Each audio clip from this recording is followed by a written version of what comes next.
এটা সেই সময়ের কথা যখন মুসলিম বিশ্বজুড়ে রাসূল সাল্লাল্লাহু আলাইহি ওয়াসাল্লামের প্রতি ভালোবাসা ও শ্রদ্ধা ছিল আকাশচুম্বী।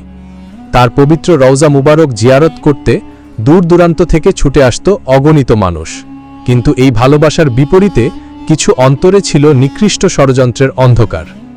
এমনই এক ন্যাক্কারজনক পরিকল্পনা নিয়ে সুদূর মরক্কো থেকে মদিনায় এসে হাজির হয়েছিল দুই ইহুদি ব্যক্তি।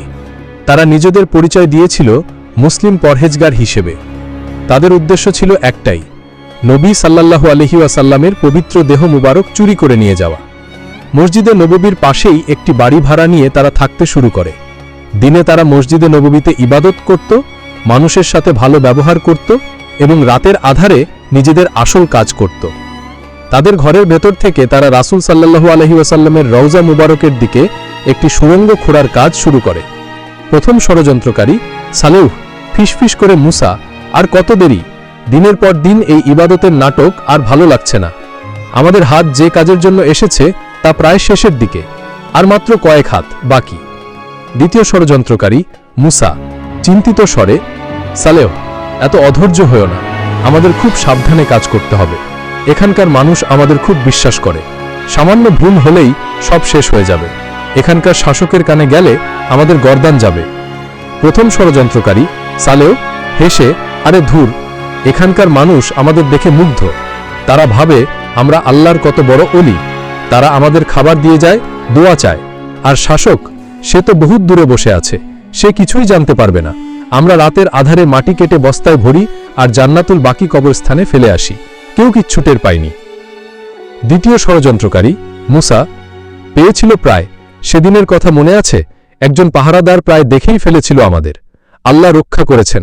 আমার ভয় হয় আমাদের এই পাপের কারণে না কোনো বিপদ নেমে আসে।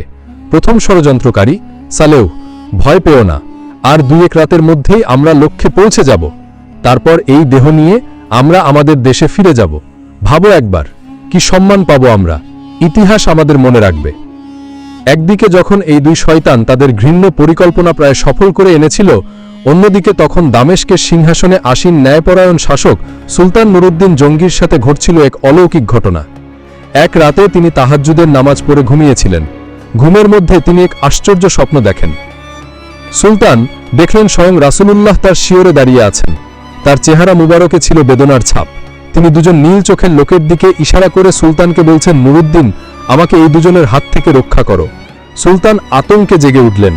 তিনি অজু করে নফল নামাজ করে আবার ঘুমালেন, কিন্তু একই স্বপ্ন তিনি আবার দেখলেন।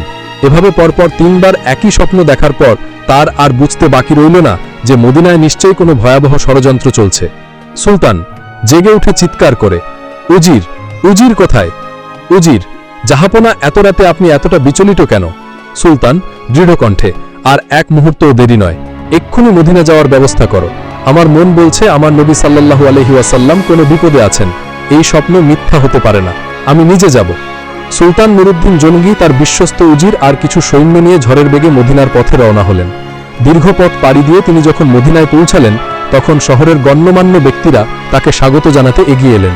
সুলতান কাউকে কিছু বুঝতে না দিয়ে ঘোষণা করলেন যে তিনি মদিনার সমস্ত অধিবাসীকে উপহার দেবেন এবং নিজ হাতে সবার সাথে সাক্ষাৎ করবেন।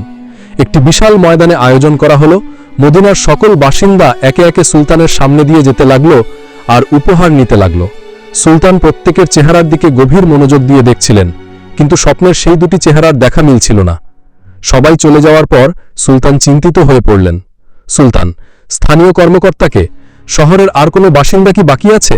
আমার মন বলছে আমি এখনো সবার সাথে দেখা করিনি। কর্মকর্তা ভেবে, জাহাপনা, মদিনার সকল অধিবাসীই তো এসেছেন। তবে হ্যাঁ, 2 জন লোক আসেননি। তারা সুদূর পাশ্চাত্য থেকে আসা অত্যন্ত পরহেজগার মানুষ। তারা কারো কাছ থেকে কোনো দান বা উপহার গ্রহণ করেন না, সারাদিন রোজা রাখেন আর মসজিদে নববীতে ইবাদত করেন। সুলতান বুক কেঁপে ওঠে, কোথায় থাকে তারা? এক্ষুনি আমাকে তাদের কাছে নিয়ে চলো। সুলতানের বুঝতে আর বাকি ছিল না। তিনি দ্রুত সৈন্য নিয়ে সেই বাড়িটি পৌঁছালেন যেখানে ষড়যন্ত্রকারীরা থাকত। তারা সুলতানকে দেখে প্রথমে খুব ধার্মিক হওয়ার অভিনয় করতে লাগল। প্রথম ষড়যন্ত্রকারী সালেহ বিনয়ের সাথে, হে আমিরুল মুমিনিন, আমাদের মতো গরিবের কুড়ে ঘরে আপনার পদধূলি, আমরা ধন্য হলাম। সুলতান তীক্ষ্ণ দৃষ্টিতে তাকিয়ে, তোমাদের ইবাদত আমি দেখেছি, এখন তোমাদের ঘর দেখতে চাই। দ্বিতীয় ষড়যন্ত্রকারী মুসা ভয়ে কাঁপা কাঁপা গলায়, জাহাপনা, আমাদের এই ভাঙা ঘরে দেখার মতো কিছুই নেই। সুলতান তাদের কথায় কান না দিয়ে ঘরের ভেতর প্রবেশ করলেন।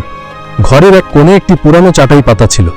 সুলতানের আদেশে সেটি সরাতেই বেরিয়ে পড়ল সেই ভয়াবহ দৃশ্য, একটি সুড়ঙ্গের মুখ, আর ঘরের কোণে বস্তার ভেতরে পাওয়া গেল সেই সুড়ঙ্গ থেকে তোলা মাটি।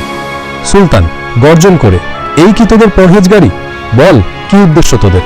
সত্যি কথা বল, নইলে তোদের দেহ এখানেই টুকরো টুকরো করে ফেলা হবে। ধরা পড়ে যাওয়ার পর তারা আর অভিনয় করতে পারল না। থরথর করে কাঁপতে কাঁপতে তারা তাদের সমস্ত ষড়যন্ত্রের কথা স্বীকার করল। তারা জানালো যে আর মাত্র এক রাতের কাজ বাকি ছিল, এরপরই তারা রাসূল সাল্লাল্লাহু আলাইহি ওয়াসাল্লামের পবিত্র দেহ মুবারক পর্যন্ত পৌঁছে যেত। সব শুনে সুলতান কান্নায় ভেঙে পড়লেন।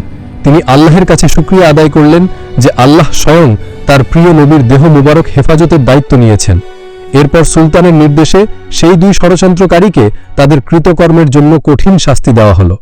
কিন্তু সুলতান সেখানেই থেমে থাকেননি। তিনি চাইলেন ভবিষ্যতে যেন আর কোনো শয়তান এমন দুঃসাহস দেখাতে না পারে। তাই তিনি রাসূল সাল্লাল্লাহু আলাইহি ওয়াসাল্লামের রওজা মুবারকের চারপাশে একটি গভীর পরীক্ষা খননের নির্দেশ দেন।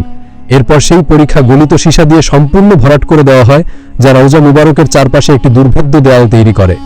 এভাবেই আল্লাহ তাআলা তার প্রিয় হাবিবের দেহ মুবারককে কিয়ামত পর্যন্ত সুরক্ষিত রাখার ব্যবস্থা করলেন। আর সুলতান নুরুদ্দিন জঙ্গি ইতিহাসে অমর হয়ে রইলেন রাসূল সাল্লাল্লাহু আলাইহি ওয়াসাল্লামের খাদেম হিসেবে। ভিডিওটা ভালো লাগলে লাইক করুন, বন্ধুদের সাথে শেয়ার করুন, আর এই ধরনের আরও ভিডিওর জন্য আমাদের চ্যানেলটি সাবস্ক্রাইব করতে ভুলবেন না। ধন্যবাদ।